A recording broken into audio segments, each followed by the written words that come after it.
తెలంగాణ రాష్ట్ర assembly Panchayati Raj bill third సవరణ చట్టము మరియు అట్లాగే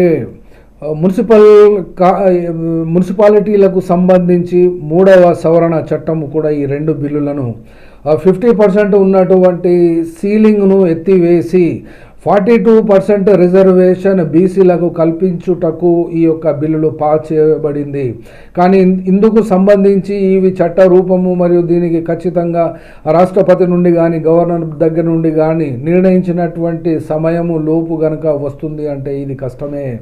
ఎందుకంటే ఇది సుప్రీంకోర్టులో కూడా ఈ కేసు నడుచుచున్నది. రాష్ట్రపతికి సుప్రీంకోర్టు ఆంక్షలు విధించడం ఏమిటి, 3 నెలలు వ్యవధి నిర్ణయించడం ఏమిటి అని అత్యున్నతమైనటువంటి రాజ్యాంగ ధర్మాసనం ఈ యొక్క కేసును పరిశీలిస్తున్నది.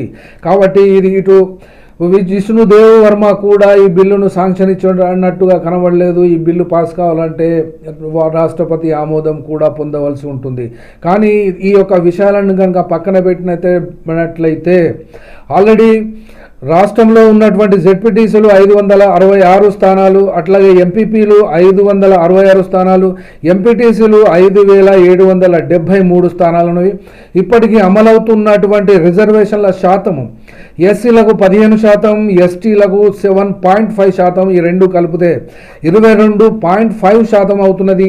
ఇందుకు ఇప్పుడు అడిషనల్గా బీసీలకు సంబంధించిన 42% కలిపినట్లయితే 64.5% అవుతుంది. 50%కి ఇది స్లాబ్ ఉన్నటువంటి దాన్ని జవదాటి ఇది 64.5కి అయితే చట్టం అయితే చేశారు. కానీ ఇందులో వచ్చేటువంటి సీట్లలో ఈ యొక్క ఎస్సీలకు 15% తీసేస్తే 127 సీట్లు అవుతున్నవి.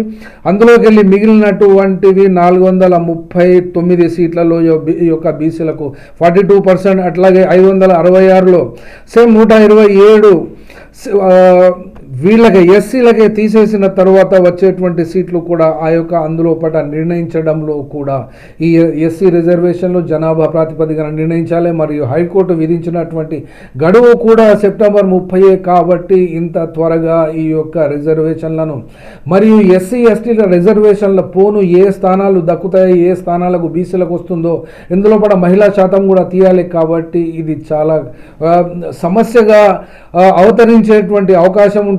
ఎవరైనా కోర్టుకు వెళ్ళినా కూడా ఎన్నికలు ఆగే ప్రమాదము ఉంది.